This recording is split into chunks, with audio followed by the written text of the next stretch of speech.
Hello बच्चों, आशा है आप सब बहुत अच्छे होंगे। तो आज हम छठी क्लास का 12वां पाठ पढ़ने जा रहे हैं, जिसका नाम है आलस्यम ही मनुष्याणाम शरीरस्थो महान रिपुः। आलस्य ही मनुष्य के शरीर में स्थित सबसे बड़ा शत्रु है। रिपु मतलब शत्रु। तो इसमें माता और बच्चा वार्तालाप करते हैं। तो बच्चा बोल रहा है, माता है अद्य तो अवकाश दिनम अस्ति, कि माता आज तो अवकाश का दिन है। अद्य अहम संपूर्ण दिने विश्रामम करिष्यामि, आज तो मैं पूरा दिन विश्राम करूँगा। तो माता बोलती है, अवकाश है विद्यालयस्य अस्तु ना तो स्व अध्यायस्य, कि अवकाश तो विद्यालय का है ना कि स्वाध्याय का। स्वाध्याय मतलब सेल्फ स्टडी। बहु आलस्यम करोसि, बहुत आलस्य करते हो, उत्तिष्ठ उठो, परिश्रम करो, परिश्रम करो। फिर बच्चा बोलता है, अहम उत्तीर्ण भविष्यामि, मैं पास हो जाऊंगा। किम अधिकम परिश्रमेण, तो अधिक परिश्रम करने की क्या जरूरत है। माता बोलती है, यह परिश्रमम करोति, जो परिश्रम करता है, सह एव जीवने सफलताम प्राप्नोति, वही जीवन में सफलता प्राप्त करता है। परिश्रमः एव मनुष्यस्य मित्रम अस्ति, परिश्रम ही मनुष्य का मित्र है। आलस्यम तो शत्रु एव अस्ति, आलस्य तो शत्रु ही है।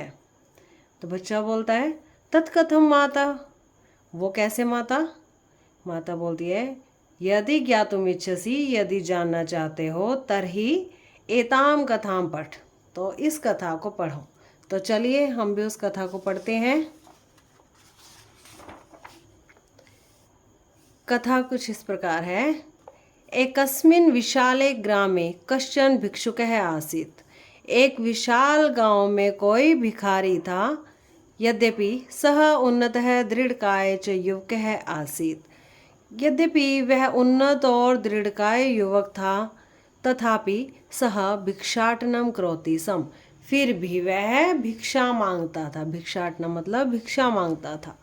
मार्गे यह कोपि मिलती, उसको मार्ग में जो कोई भी मिलता था, तम सह कथयति, उसको वह कहता था, कृपया भिक्षाम यच्छतु, कृपया भिक्षा दो। दरिद्रताय दानम करोति, गरीब को दान दो। पुण्यम प्राप्नोति, और पुण्य को प्राप्त करो। केचन जनाः तस्मै धनम यच्छन्ति, कुछ लोग उसको धन दे देते थे। केचन च तर्जयन्ति, और कुछ उसको डांट मार देते थे। एक बार तेन मार्गेण कश्चित् धनिकः आगच्छति, उसके मार्ग में कोई धनवान आ गया। सह भिक्षुकः मनसि एव चिंत्यति, उस भिखारी ने मन में ही सोचा, अहो मम भाग्य, अरे ऐसा मेरा भाग्य है। अद्य तु प्रभूतम धनम प्राप्नोमि इति, आज तो मुझे बहुत अधिक धन मिलेगा।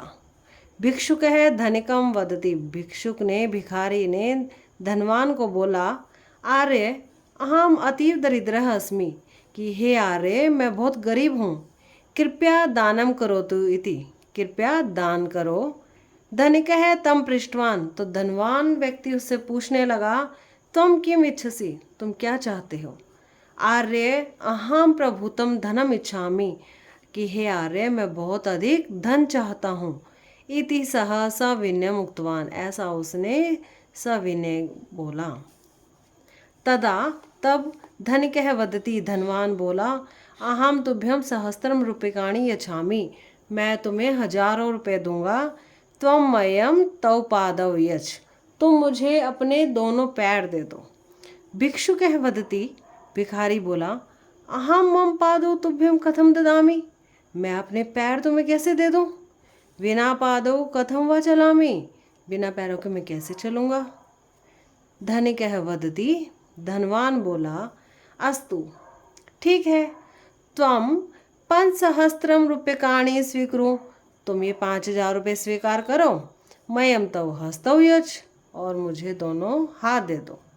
भिक्षुकः वदति, भिखारी बोला, हस्ताभ्याम विना अहम कथम भिक्षाम स्वीकरोमि, हाथों के बिना मैं भिक्षा कैसे मांगूंगा, भिक्षा स्वीकार कैसे करूंगा। एवमेव धनिकः सहस्राधिकाय रूप्यकै तस्य अनेकानि शरीरंगानि क्रेतुम इष्टवान। इस प्रकार धनिक व्यक्ति हजारों रुपए के बदले उसके अनेक शरीर के अंगों को खरीदना चाहता था। किंतु भिक्षुकः निराकृतवान, लेकिन भिखारी उनको बेचना नहीं चाहता था। तदा तब धनिकः उक्तवान, धनवान ने बोला, पश्य मित्र, देखो मित्र, तव समीपे एव सहस्त्र अधिक मूल्यकानि वस्तुनि सन्ति, कि तुम्हारे पास में हजारों रुपयों से भी अधिक मूल्यवान वस्तुएं हैं। तथापि किमर्थम त्वम आत्ममानम दुर्बलम मन्यसे, तो तुम अपने मन को दुर्बल क्यों मानते हो, अपने मन को कमजोर क्यों मानते हो। सौभाग्येन वयम मानव जन्म प्राप्तवन्तः, सौभाग्य से ही हमें मानव जन्म प्राप्त हुआ है। अस्य सफलतार्थम प्रयत्नं कुरु, इसकी सफलता का प्रयत्न करो।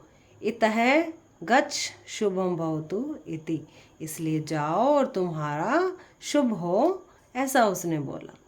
तस्मात् दिनात् भिक्षुकः भिक्षाटनं त्यक्त्वा, उस दिन के बाद भिखारी ने भीख मांगना छोड़कर परिश्रमेण धनार्जनम कृत्वा, परिश्रम करके धन अर्जित करके सगौरवम जीवन यापनम आरब्धवान, गौरव के साथ जीवन यापन करना शुरू कर दिया। अतः एव सज्जनाः वदन्ति, इसलिए सज्जन लोग कहते हैं, आलस्यम ही मनुष्याणाम शरीरस्थो महान रिपु, आलस्य ही मनुष्य के शरीर में स्थित सबसे बड़ा शत्रु है।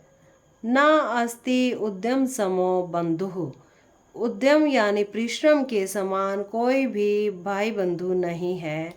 कृत्वा यम न अवसीदति, यम मतलब जिसको, कृत्वा मतलब करके, जिसको करके हम कभी दुखी नहीं होते, या जिसको करके किसी के पास दुख नहीं आता।